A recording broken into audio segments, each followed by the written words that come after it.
today we are hearing from Sipa Resources. ASX code is SRI. Joining us today is presenter Pip Darville.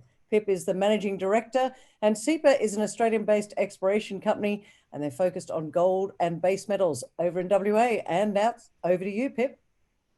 Great. Thanks very much, Kerry. And good afternoon, everyone, or good morning if you're here in WA. And I'll just get straight into it. So investor update, nice view there, entry into our Paterson North project, except it's probably about 45 degrees, so a little bit unpleasant if you're out there on your own. Okay, standard disclaimer, exploration is a risky business, get your own financial advice. Okay, so as Kerry mentioned, Sipa is an exploration company based here in WA. We've got a portfolio predominantly focused on gold and base metals here in Western Australia.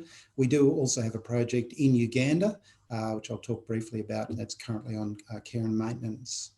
In terms of upcoming activity, we've got some drill assays we're awaiting from recent RC program at Wolfe Basin. At Paterson North, we recently completed an EM survey, and the imaging of that will help us undertake drill targeting for programs in 2021. Warlord recent AirMag survey was completed, and again we're currently involved in a drill targeting program there. And at Skeleton Rock, the AirMag survey has now been postponed to mid-December, but again we'll feed into drill targeting. So in essence, setting ourselves up for a busy drill season in 2021. A bit of a snapshot of our corporate profile there, 178 million shares and a few options at our current share price around 7 cents. We've got a market cap of about just over 12 million, and at our recent quarterly 4.3 million in cash, giving us enterprise value of about 8 million. The board, Tim and myself, geologists, Karen, Craig and John, our non-executive directors, so a whole range of experience there. Okay, so a bit of background on Sipa. We were listed in 1987, obviously well before my time, and have been a consistent generator of predominantly gold and base metal projects, focusing on the larger, hopefully tier 1 type projects. So typically take up large ground positions in frontier type areas. Our project pipeline has been refocused to Western Australia over the last 12 months due to the pretty much due to the travel restrictions everyone's been subject to, and it's constantly under review. For example, we had a Queensland project and a South Australian project we relinquished, and as I mentioned, our Ugandan project is currently on care and maintenance. Good track record of discovery and also in attracting high quality partners. So we're currently the operator on our second joint venture with Rio Tinto, and I had previous relationships with Antofagasta and Newmont. And not afraid to be the first mover into kind of frontier areas, as I mentioned. So Paterson, which is obviously a well-known area now, Sipa's been involved since 2014, 2015 there. And Uganda, Greenfield's discovery after some very early stage exploration work commenced in 2011. And I guess the historical discovery success is demonstrated by the ability we had earlier this year to monetize a royalty portfolio. Really focus on technically driven, systematic kind of approach to exploration, and operated in various terrains, and operator for our second joint venture with Rio Tinto at the moment. Our investment opportunity, basically it's we're leveraged to exploration success. We have multiple projects and therefore multiple discovery opportunities across the gold and base metals here in WA. We don't have too much exposure really to more exotic minerals at all. We've got that strategic holder in the Paterson region, and where the next phase of exploration is being funded by Rio Tinto. That low enterprise value I already mentioned. We take quite a systematic approach to our exploration, which will become apparent when I take you through Wolfe Basin project, and with the goal of adding value at each stage and bringing it to a decision point whereby we can decide at each point whether we want to progress it further ourselves or is it appropriate to joint venture out as we have done at the Paterson. We've secured new gold projects here in WA at Warlord, which I'm particularly excited about. That's a terrific project. Just waiting for those tenements to be granted. And we also got an innovative joint venture with Buru Energy, which enables the combination of a kind of minerals industry approach and a petroleum industry approach to help us search for large base metal deposits.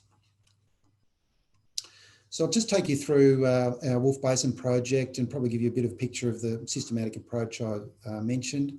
So Wolfe Basin, again, a large package of ground.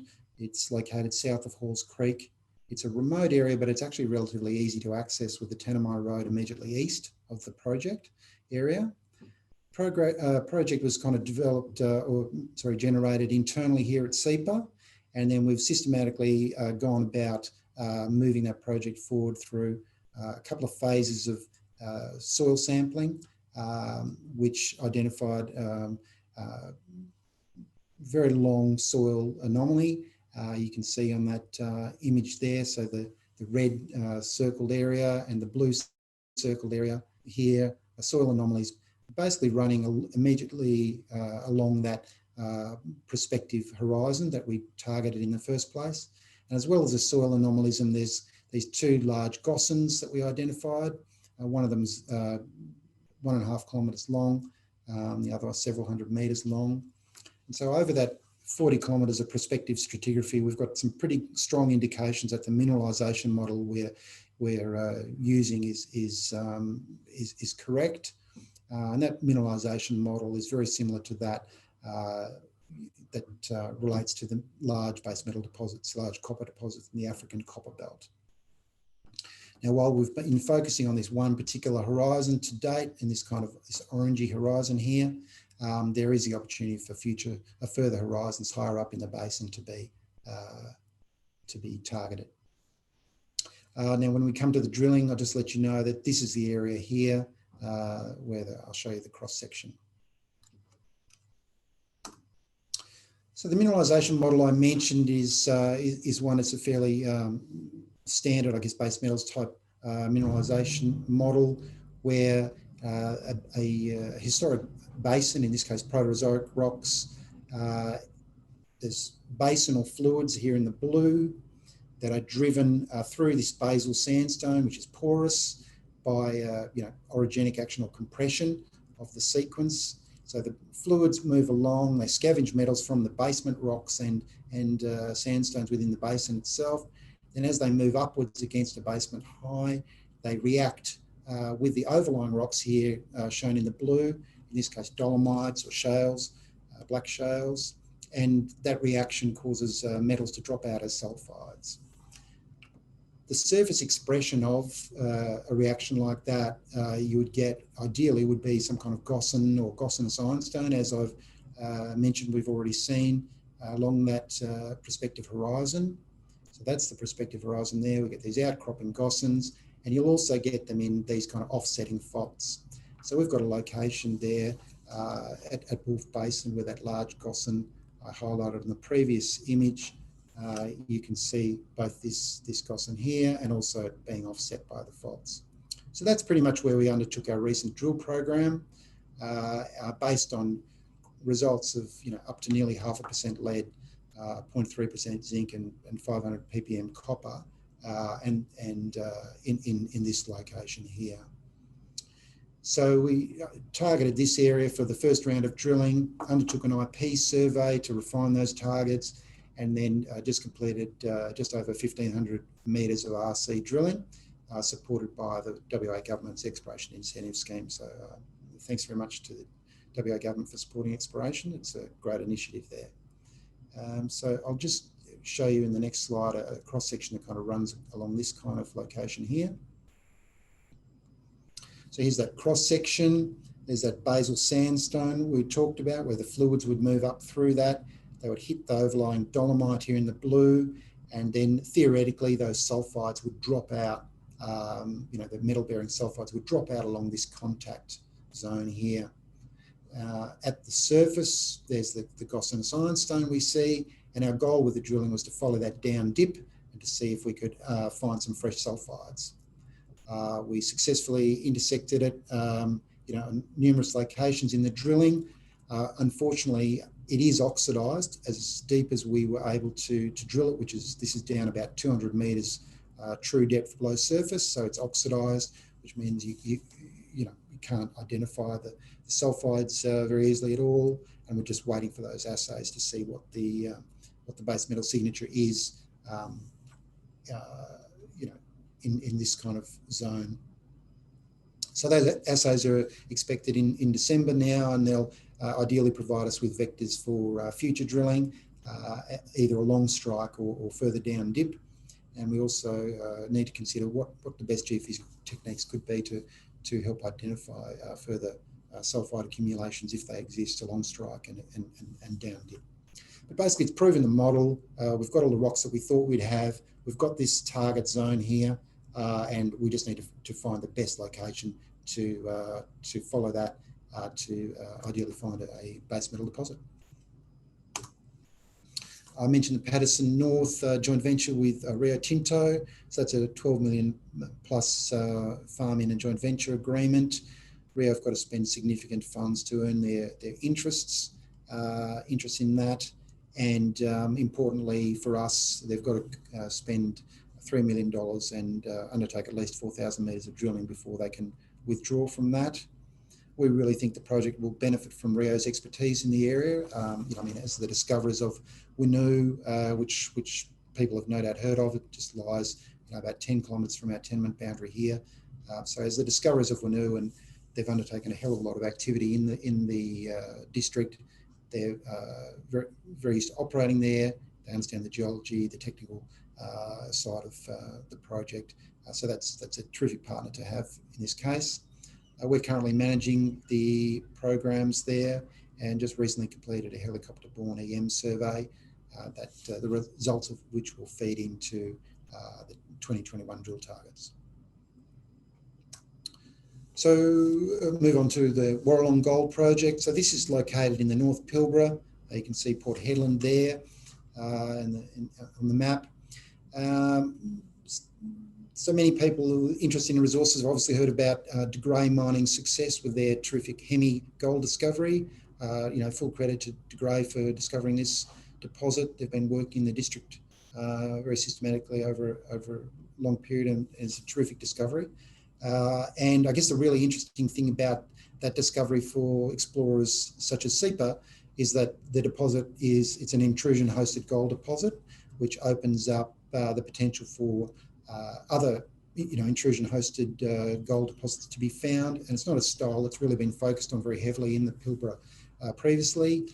And so areas that had previously been kind of written off, I guess, as barren granite or gneiss, dominated terrains are now prospective. And I guess we have been particularly interested in this area and pegged a large amount of ground along what is basically the parallel shear zone to the east. So De Grey focused on the Tabba Tabba shear zone, and we've pegged a large area along that, about 50 kilometres kind of strike length on that, what's called the Lallaruk shear zone. But as you can see, it's basically sub-parallel to the Tabba Tabba shear zone.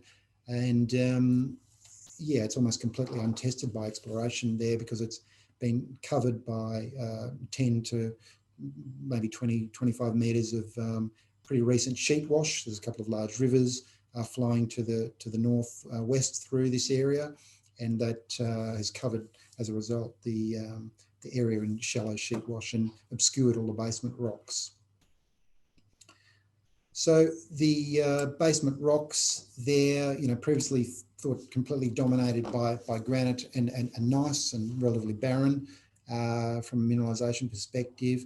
When you actually, we reprocessed the open file magnetics shown here in this image, and there's a number of features you can see that, for example, this feature here, they're younger, interesting looking intrusive bodies that have never previously been investigated. So off the back of seeing that, we then undertook a detailed air mag survey, which was completed over a month ago now, and yeah, currently that's being imaged. So it's been imaged. We're doing the interpretation of that. So the basement interp is going to point us in the direction of a whole range of basement features that look like younger intrusive bodies for us to test in 2021. So really looking forward to those tenements being granted and being able to test what look like some really interesting ideally younger intrusive bodies, or interpreted younger intrusive bodies. Okay, so Skeleton Rocks project. So that is a project that we pegged to the southwest of Southern Cross and Marvel Lock. Many people might have heard the Southern Cross Greenstone Belt. A lot of gold mines along that belt. This area has been almost completely untested by drilling, and what we can see on that image there, we're interpreting several untested greenstone belts lying under shallow cover there. Again, we're undertaking an air mag survey to really highlight areas we should be focusing in on, and that survey is now scheduled for December. So it's a goldfields located project. So prospective for typical goldfields, orogenic style gold, and also nickel copper PGE deposits. So yeah, looking forward to completing the survey, and then that'll set us up for when the tenements get granted. Okay, Barbwire Terrace. Yeah, this is a really interesting joint venture that we've engaged in with Buru Energy, and the goal is to find analogues to the Leonard Shelf lead zinc deposits that are shown here in this map. So people may have heard of these deposits, Palara, Akajabut, and so on. Very highly sought after concentrates, very clean metallurgical, good metallurgical properties, clean concentrates. And we're looking for the analogues on the opposite side, i.e. the southwest side of this Fitzroy Trough area. So this Fitzroy Trough is a big down-thrown block between the Leonard Shelf and the Barbwire Terrace. Barbwire Terrace is covered by some cover, and so the combination of existing mineral exploration techniques and the expertise that Buru will bring to the party in terms of seismic processing capability and existing knowledge in the area, it will mean we're set up well to really have a good chance of making a good base metal discovery there. Historic drilling along this Barbwire Terrace, predominantly in the search for petroleum. The core is available for several of those holes in the Perth core library, and we're able to actually see that there is in some of those holes, you can see zinc mineralisation, for example. So we've got up to 2% zinc in XRF spot readings, and that just highlights that the mineralising processes responsible for these deposits and the Leonard Shelf are operating in the same way on the opposite side of that Fitzroy Trough. And yeah, looking forward to moving forward with that joint venture there with Buru. Briefly mentioned Uganda. So Uganda is a greenfields nickel copper sulphide discovery made by Sipa, again, well before my time. Sipa first moved into Uganda in 2011 and has undertaken a huge amount of work predominantly in the northern part of Uganda. And it's a very large area that Sipa originally had and then zeroed in on Akela Congo. And it's a high value prize, a nickel copper sulphide prize there, and multiple ultramafic intrusives along the area under investigation. I was previously the subject of a joint venture with Rio Tinto, who unfortunately withdrew early this year, and so we're currently looking to engage with a new joint venture partner to fund future work.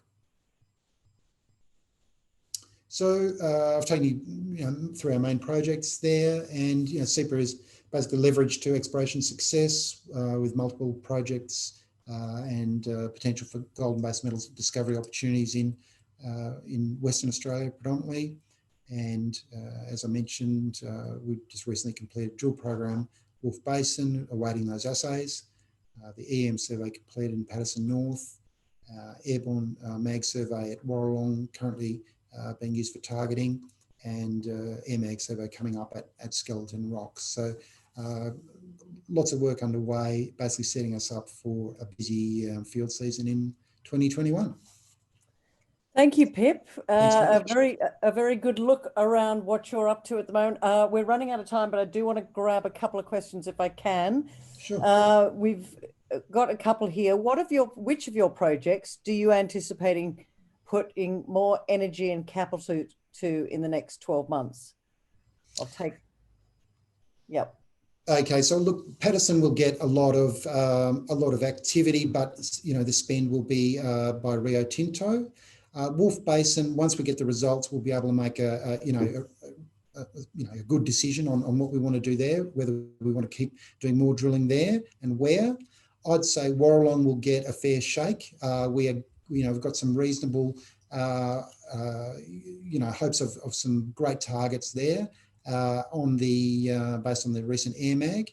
And the next step there would be RAB drilling or shallow air core drilling, just testing the basement, poking through the shallow cover there to test that. So that'll get some good attention. So if I had to pick one, I'd say Warlord is probably the one where to date it looks like it warrants the most work. Well, actually, you said during your presentation you were excited about Warlord in the Pilbara, and I was going to say to you, what excites you about that? Because that clearly has piqued your interest. Yeah, well, look, I used to be the exploration manager at Atlas Iron, and I was always intrigued by the iron deposits at Mount Dove. It lies on the Tabba Tabba Shear Zone, which, as I mentioned, is the one that hosts the Hemi deposit. And so it's just fascinating to me that on this huge structure, which is actually relatively narrow in a lot of areas, there's a whole series of different deposits. So you've got a high-grade gold deposit at Mount Dove. You've got, at that time, Hemi wasn't discovered, but the Indy Gold Camp is there. There's the lithium tantalum deposits along there as well at Australian, the FMG one that I can't remember the name of, because I don't really publish too much about it. But so there's these big crustal structures there. It's localized fluids, and there's been multiple mineralizing events and multiple mineral deposits.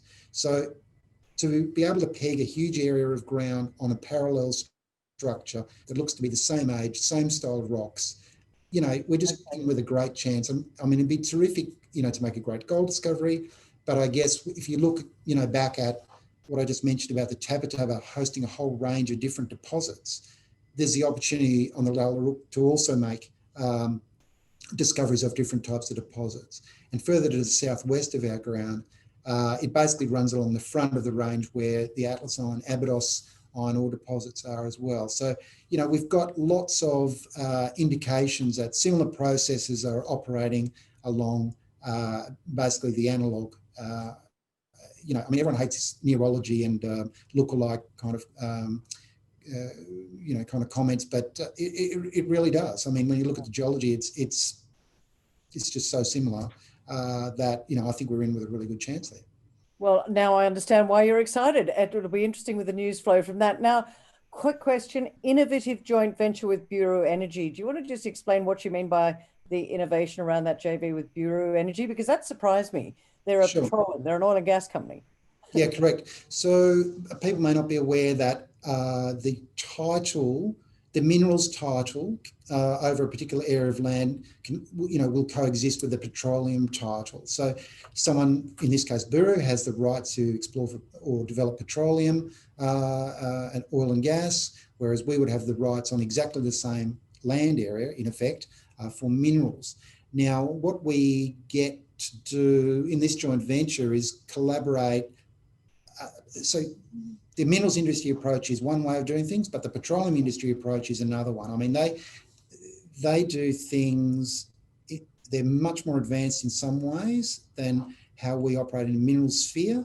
They have, joint ventures are a normal occurrence for them. far more so than in the minerals world, basically because of the expense of drilling wells. Yeah. And they will have many different interests. So someone might have 10%, someone 5%, someone 12%, and so on. And it might even be the minority owner that might be the operator. So they're used to innovative or these kind of joint ventures.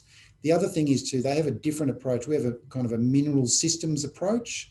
They've got a petroleum systems approach. So they're looking for traps. We might be looking for places for fluids to pass through and have the minerals scrubbed from them in a damage zone or something like that. So there's just different ways of looking at how fluids, mineralizing fluids might flow and be trapped. And, you know, the collaboration between us and testing things from the different approaches, I mean, it's only going to lead to a good result. I think that's fascinating. Pip Darville, we've run out of time, sadly, because I really wanted to ask you some more about that. But anyway, we'll talk again. Thanks so much for joining us today. You can call me anytime. I'll give you my number. Excellent. Thanks, Pip. Thanks a lot. See ya.